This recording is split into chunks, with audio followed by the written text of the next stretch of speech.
Saudara-saudariku yang terberkati, pada hari ini Selasa 1 Februari 2022, hari biasa, pekan biasa keempat. Menurut sabda kita dari Injil Suci menurut Markus bab 5 ayat 21 sampai 43. Mari kita siapkan hati kita untuk mendengarkan sabdanya.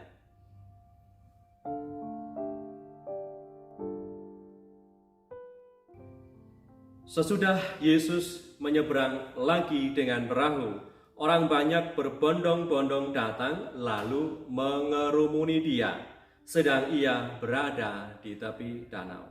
Datanglah seorang kepala rumah ibadat yang bernama Zairus. Ketika ia melihat Yesus, tersungkurlah ia di depan kakinya dan mohon dengan sangat kepadanya, "Anakku perempuan sedang sakit hampir mati. Datanglah kiranya dan letakkanlah tanganmu atasnya, supaya ia selamat dan tetap hidup." Lalu pergilah Yesus dengan orang itu. Orang banyak berbondong-bondong mengikuti dia dan berdesak-desakan di dekatnya. Adalah di situ seorang perempuan yang sudah 12 tahun lamanya menderita pendarahan. Ia telah berulang-ulang diobati oleh berbagai tabib, sehingga telah dihabiskannya semua yang ada padanya. Namun sama sekali tidak ada faedahnya, malah sebaliknya keadaannya makin memburuk. Dia sudah mendengar berita-berita tentang Yesus, maka di tengah-tengah orang banyak itu ia mendekati Yesus dari belakang dan menjamah jubahnya. Sebab katanya, "Asal kujamah saja jubahnya, aku akan sembuh." Seketika itu juga berhentilah pendarahannya dan ia merasa bahwa badannya sudah sembuh dari penyakitnya. Pada ketika itu juga Yesus mengetahui bahwa ada tenaga yang keluar dari dirinya. Lalu ia berpaling di tengah orang banyak dan bertanya, "Siapa yang menjamah jubahku?" Murid-muridnya menjawab, "Engkau melihat bagaimana orang-orang ini berdesak-desakan dekatmu dan engkau bertanya siapa yang menjamah aku?" Lalu ia memandang sekelilingnya untuk melihat siapa yang telah melakukan hal itu. Perempuan itu yang menjadi takut dan gemetar ketika mengetahui apa yang telah terjadi atas dirinya, tampil dan tersungkur di depan Yesus dan dengan tulus memberitahukan segala sesuatu kepadanya. Maka katanya kepada perempuan itu, "Hai anakku, imanmu telah menyelamatkan engkau. Pergilah dengan selamat dan sembuhlah dari penyakitmu." Ketika Yesus masih berbicara, datanglah orang dari keluarga kepala rumah ibadat itu dan berkata, "Anakmu sudah mati, apa perlunya lagi engkau menyusah-nyusahkan guru?" Tetapi Yesus tidak menghiraukan perkataan mereka dan berkata kepada kepala rumah ibadat, "Jangan takut, percaya saja." Lalu Yesus tidak memperbolehkan seorang pun ikut serta kecuali Petrus, Yakobus, dan Yohanes saudara Yakobus. Mereka tiba di rumah kepala rumah ibadat, dan di sana dilihatnya orang-orang ribut, menangis dan meratap dengan suara nyaring. Sesudah ia masuk, ia berkata kepada orang-orang itu, "Mengapa kamu ribut dan menangis? Anak ini tidak mati, tetapi tidur." Tetapi mereka menertawakan dia. Maka diusirlah semua orang itu, lalu dibawanya ayah dan ibu anak itu, dan mereka yang bersama-sama dengan dia masuk ke kamar anak itu. Lalu dipegangnya tangan anak itu, katanya, "Talita kum," yang berarti, "Hai anak, aku berkata kepadamu, bangunlah." Seketika itu juga anak itu bangkit berdiri dan berjalan, sebab umurnya sudah 12 tahun. Semua orang yang hadir sangat takjub. Dengan sangat ia berpesan kepada mereka supaya jangan seorang pun mengetahui hal itu. Lalu ia menyuruh mereka memberi anak itu makan. Demikianlah sabda Tuhan. Terpujilah Kristus.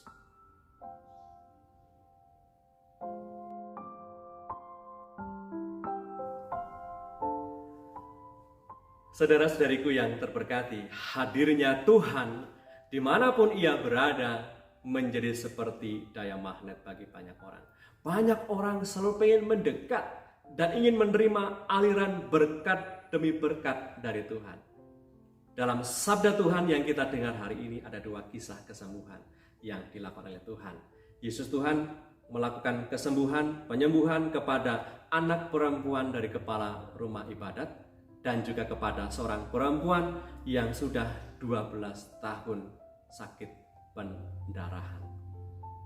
Dari 2 kisah ini mau mengajak kita meyakini bahwa Tuhan kita Yesus Kristus amat peduli akan kesusahan kita dan Ia mudah tergerak hatinya oleh belas kasihan.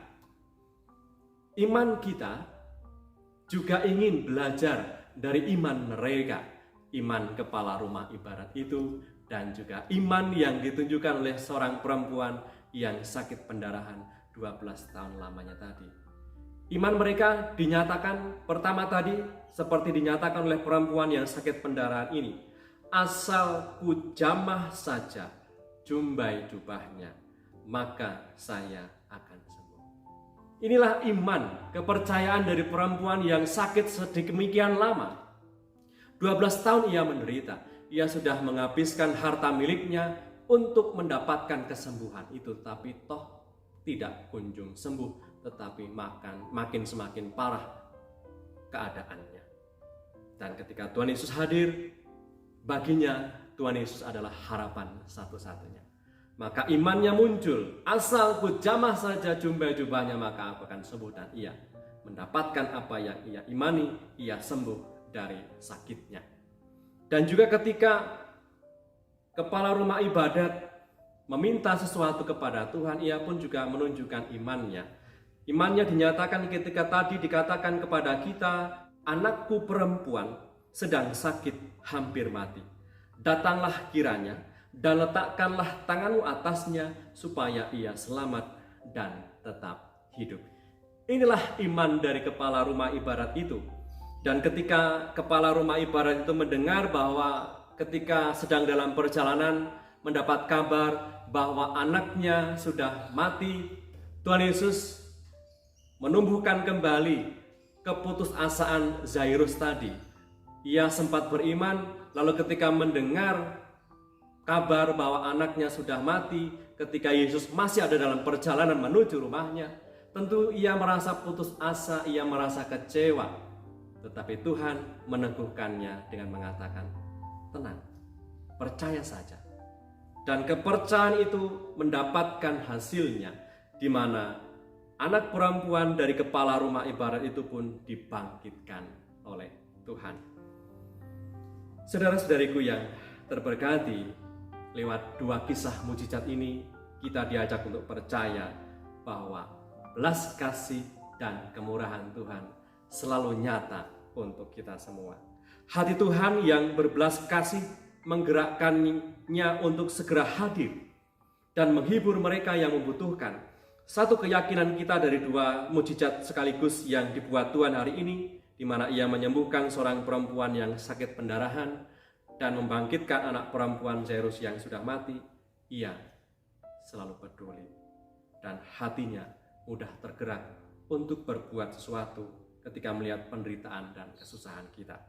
Ia, Tuhan kita Yesus Kristus, memberikan hidup baru, semangat baru, cara pandang baru di tengah gelapnya situasi hidup kita. Marilah berdoa. Dalam nama Bapa dan Putra dan Roh Kudus. Amin. Allah Bapa yang Maha Baik, kami bersyukur oleh karena kebaikan demi kebaikan yang boleh kami alami setiap hari.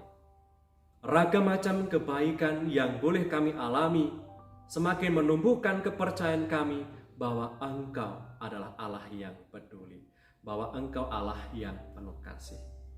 Sadarkanlah kami dan bukalah mata batin kami yang sering kali dibuat buta oleh karena kecongkakan, oleh karena kesombongan, oleh karena keluhan-keluhan yang tanpa dasar, yang membuat kami kurang mampu mengenali ragam macam berkat dan kebaikan. Lewat sabda yang kami dengar hari ini, di mana Yesus Kristus Putra memberikan kesembuhan kepada perempuan yang sudah lama menderita, kepada anak perempuan Zairus yang telah mati ini. Engkau yakinkan kami kembali bahwa Engkau adalah Allah yang peduli. Berkati kami hari ini dengan segala pekerjaan dan niat-niat baik kami. Semoga berkat-Mu yang tercurah dan melimpah atas kami. Segala apa yang kami upayakan berhasil dengan baik. Dengan pengantaran Kristus Tuhan kami, yang hidup dan berkuasa bersama Engkau dalam persekutuan Roh Kudus sepanjang segala masa. Amin. Berkatalah yang Maha Kuasa turun atas kita semua, Bapa, Putra, dan Roh Kudus. Amin.